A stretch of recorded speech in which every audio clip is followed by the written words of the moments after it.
Hold on one second. Again, just how a cookie crumbles. So, with that being said, having adjusted the volume. Okay, one moment, none.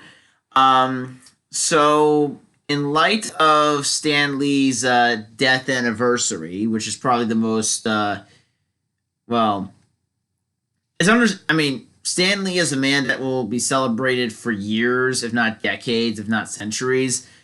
But this is more so in remembrance, which is why everyone's been bringing it up a few days ago. So I decided to review, as the title card showed, Spider-Man 2. Now, this movie came out. I remember seeing advertisements for it 15 years ago when it was originally being released. And I even had the video game on the Nintendo DS based on the movie. And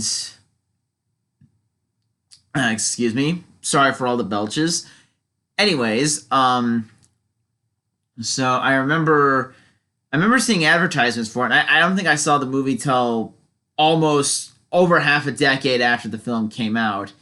And I'll be honest, when I first saw the movie a few days ago to review it for today, a part of me was a little confused because I didn't remember the beginning where Peter is racing against the clock to get these pizzas delivered.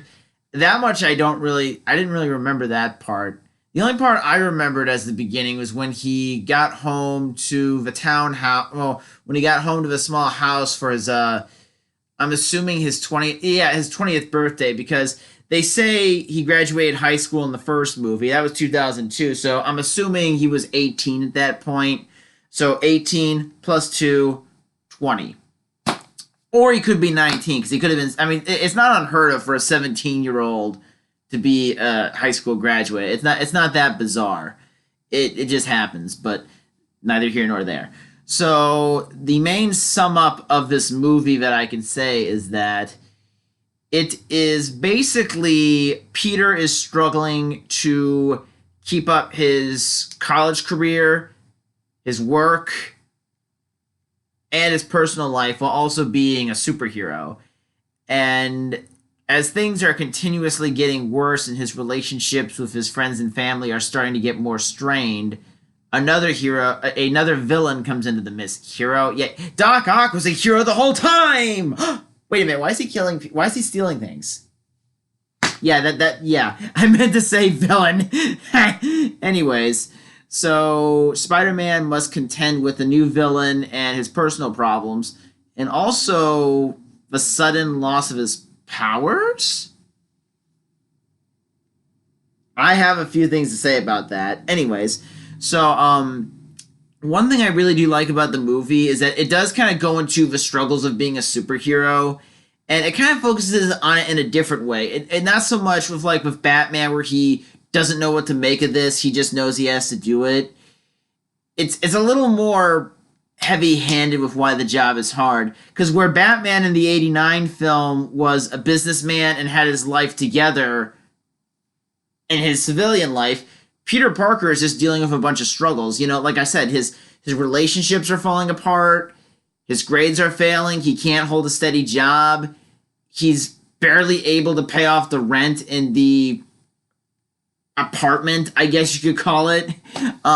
Yeah, I that's probably the only apartment right now. The type of apartment he has is probably the only kind I could afford at this point, and not fall behind immediately.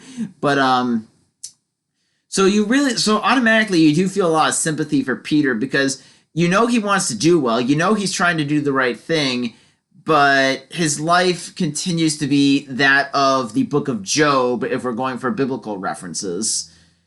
And I do think that the tension between him and Harry over what Harry assumes Spider-Man has done in the first movie, and the relationship between him and Mary Jane, I kind of understand what his reasoning is for trying to keep his crush out of his life.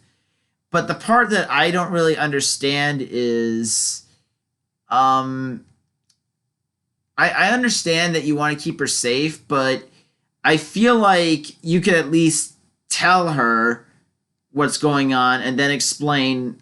I mean, I can understand not being liberal. I mean, I can understand why you wouldn't want to tell your secret identity to a lot of people, but if you told it to Mary Jane in private, I think that would probably maybe not resolve all your issues, but it would at least help her to sympathize with your problems more. And again, I feel like with I mean, I understand why he doesn't want to tell Harry this because Harry believes that Spider-Man killed his dad. He doesn't understand the truth quite yet. That's not until movie 3 that he figures it out. Anyways, so there's that, and with Doctor Octopus, played by Alfred Molina, he does kind of play the crazy mad scientist who seems to have his life in order until the experiment goes wrong and he becomes the villain. My one real problem with him becoming a villain in the movie is that it seems he seemed like a very decent, intelligent guy before the experiment went wrong. And I don't feel like there was enough of an explanation or enough buildup or enough of a subtle hint for us to realize why he went crazy. All we really know is that he wants to recreate his life's work to try and redeem himself from the mistake.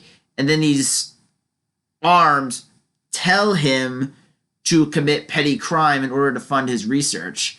I really don't understand. I mean, he shows like maybe a little resistance and then just completely gives up on trying to stand up for what he knows is right. Which, I mean, while it's convenient for the plot and for the story to move along, for a movie that's, I guess, trying to be as realistic as it can with this subject, it seems a little convenient for him to decide to be evil as quickly as he did. I felt like there could have been, I don't know, maybe I feel like they could have found a better way to set this up and a better way to explain this because it did seem a little quick how he was so willing to bend. I mean, it just didn't seem consistent with his character. I can understand turning evil, but I feel like it was a little bit of a radical move there on his part. At any rate, so the one thing I would like to get on to with Spider-Man is that I like the idea. I kind of like this idea, and I kind of don't for the reason why he loses his powers. Because it seems like it comes down to a simple fact of him losing faith in himself and confidence. I find that kind of weird that superpowers can disappear because of the fact you don't believe in yourself anymore or believe in what you're doing. I do find that to be kind of weird, but at the same time, I do like the metaphor of that if you don't believe in yourself, you'll be unable to realize your dreams and your full potential. I like the deeper meaning in the allegory there, but what I just don't, it doesn't really make a lot of sense. I like what they're going for, but I feel like it's a little bizarre and a little, again, convenient for the plot, but it doesn't make as much sense as I think the screenwriters thought it would. And I'm a little surprised that Sam Raimi. I mean, he did deal with some abstract psychological stuff in some of his earlier films, like with Evil Dead, where you don't really know whether some of the crazy stuff's happening is either happening for real or is it in the hero's head. It's sort of a barely some. Well, I mean, I just think it's a very. It's good for dramatic effect. Peter losing his powers and then realizing that this is important and regaining his strength. I just feel like it was really bizarre. It was kind of odd. And I do like how he does regain his powers and he ends up doing probably the most physically demanding save of his life, keeping a L train from smashing into the guardrail and then causing a huge accident. And I think one moment there's a lot of good comedic moments. My favorite joke in this movie is when Jameson feels guilty for seemingly driving Spider-Man away, but the minute Spider-Man goes back into the playing field, he starts going against the superhero again. That's actually kind of funny. There's a lot of good comedic bits with J.K. Simmons as J. Jonah Jameson and Ted Raimi as one of the newsroom lackeys. There's a lot of good comedy there. And I do like the idea that the movie is that you do eventually get the happy ending you're looking for, or at least the happy beginning of a relationship with Peter Parker and Mary Jane.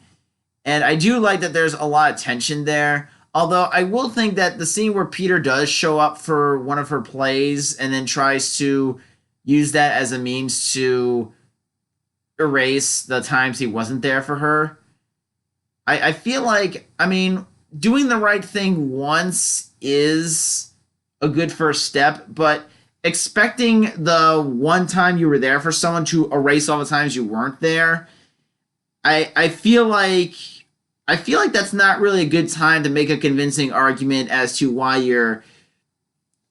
Yeah, I mean, I know Peter's desperate, but it's like, look, you showed up to her play once. You know she's getting married. And I know that they're hinting that she wants him even before she knew he was Spider-Man.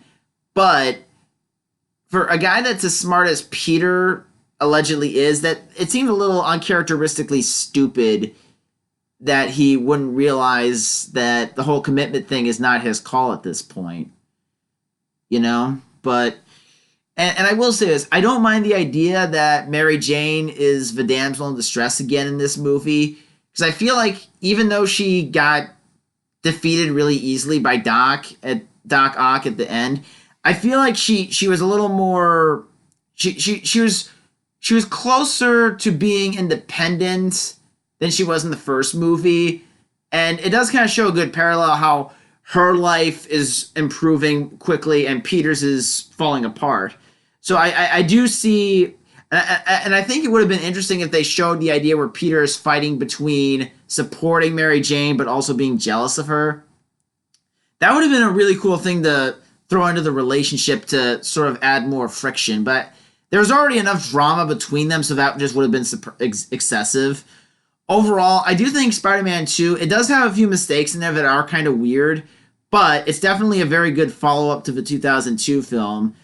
And I realized that reviewing a Spider-Man movie in Stan Lee's memory is probably the most predictable, cliched thing I possibly could have done, but I couldn't think of any other movie that was super well known that had a character created by Stan Lee, so here you are.